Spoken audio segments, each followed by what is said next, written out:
Edu, sobrang nag-enjoy pala dito at Viancy, ikinalungkot naman ito. Ano po kaya ang nangyari mga kalingap ating alamin at pag-usapan ngayong araw? Pero bago po ang lahat, isang pagpalang araw at gabi sa inyong lahat.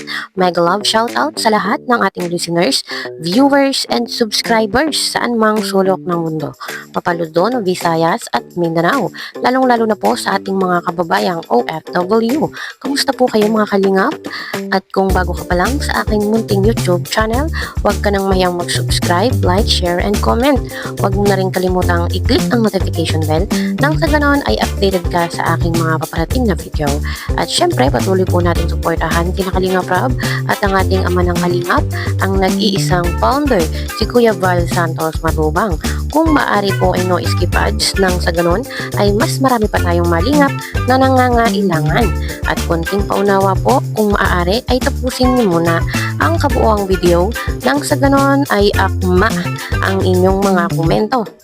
At yun na nga po mga kalingap, karamihang tanong po ng ating mga viewers at supporters, lalo na po ng mga EDC, nasaan ba si Bibi Viancy? Nasaan ba si Wifey? Bakit daw po wala ito doon sa mga nakaraang vlog ni Kalingap Rob na nag-outing po sila kasama yung mga Kalingap Angels at yun po nga nangyaring birthday celebration ni Julian. Bakit daw po wala si Wifey? At alam naman po natin mga kalingap na anumang event ng ating kalingap ay lagi pong present si Bibi Viancy. Lagi po siyang nandyan at talagang nagpapakita. So marami po ang naghahanap na saan ba si Viancy. At ito naman po ay sinagot ni Kalingap Rob na si Viancy po ay busy. Busy po siya sa kanyang pag-aaral. Busy daw po siya sa school at alam naman po natin na si Viancy ay always present. Hindi rin po yan nagpapaiwan basta po merong mga ganap or event ang ating mga kalingap. Lalo pa at kasama yung ating mga kalingap angels. Talagang kung gugustuhin lagi ni Viancy na sumama ay gugustuhin po niyang sumama. So ngayon po ay marami nang nakakamiss. Marami na po ang naghahanap at hindi nga po nakikita. At palaging absent si Viancy sa mga ganap ng ating kalingap. At alam naman po natin mga kalingap na pagdating sa school ay talagang hindi na po yan na inaalam pa ni Kalingap Rob kung ano ba yung talagang dahilan. Basta po sinabi ng ating mga Kalingap Angels or ng mga beneficiaries na busy sa school ay hinahayaan na po ito ni Kalingap Rob para makapag-focus sa kanilang pag-aaral. Which is good naman po, lalo na pagdating sa pag-aaral, talagang kailangan po nilang pagsikapan at dahil nga po sila ay beneficiaries at paaral ng ating Kalingap. At alam naman po natin na pasasaan ba at makakatapos din ng pag-aaral si Bibi Viancy at makakatulong sa kanyang pamilya at syempre sa kanyang sarili. Kung tutuusin, alam naman po natin kahit hindi na mag-aral si Viancy ay talagang meron po siyang kahahantungan, meron po siyang pupuntahan, merong magandang opportunity na nakaabang sa kanya. Bukod po sa mga napakaraming sponsors na gustong tumulong sa kanya, ay naandyan po si Kalingap Rob. Anytime, pwede po siyang mag-vlog. At syempre, naandyan po si Papa Eds talagang handang sumuporta sa kanya at siya lamang ang hinihintay para po sila ay makapag-settle down na.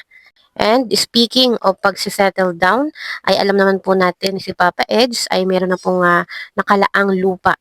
Kumbaga po ay ready na siya anytime kung kailan po gustong pumayag ni Bibi Viancy na sila ay talagang bumukod na magpakasal at bumuo ng sariling pamilya. At yung ganun pong edad ni Papa Eds ay talagang handang-handa na po yung mga ganung edad para bumuo ng sariling pamilya para po mag-asawa na. Dangan nga lang at talagang hindi pa pwede itong si Bibi Viancy at talagang bata-bata pa at nag-aaral pa. Pero kung gugustuhin po talaga ng dalawa, ng EDC, na sila na talaga yung magkatuluyan hanggang sa huli, ay pwede naman po silang magpakasal na habang nag-aaral si Bibi Viancy.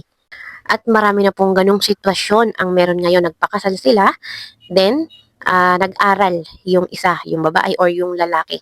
Tuloy pa rin yung kanyang pag-aaral sa pagtupad ng kanyang pangarap habang sila ay ikinasal na.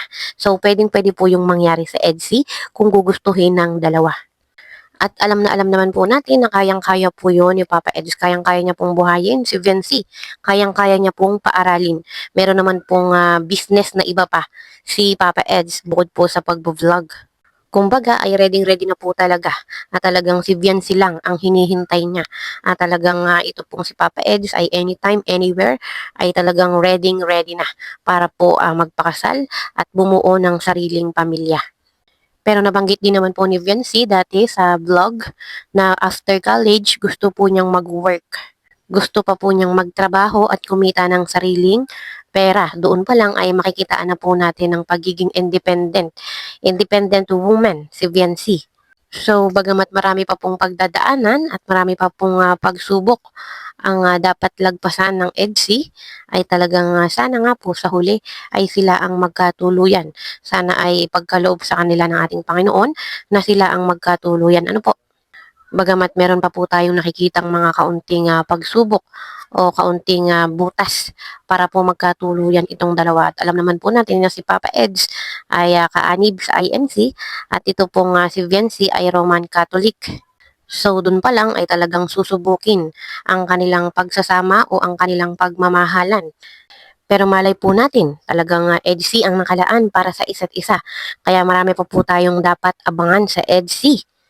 At sa kabilang dako nga po mga kalingap, ay wala man po si Bibi Viancy doon sa mismong kaarawan ng isa sa mga kasama niya sa Kalingap Angels na si Julian, ay makikitaan po natin na nag-e-enjoy si Habi kahit po wala si wifey.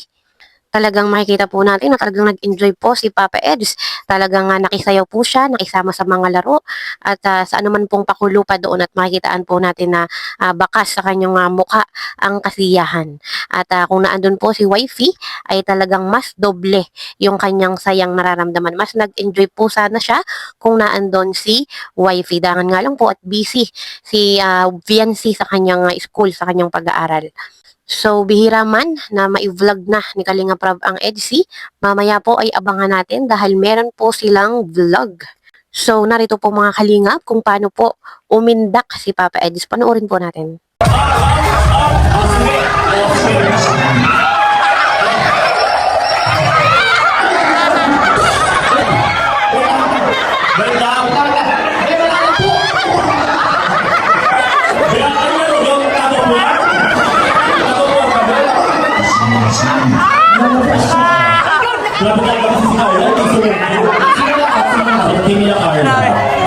Talo kayo.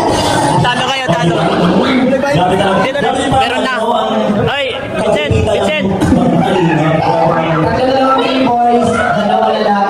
Ito sa'yo.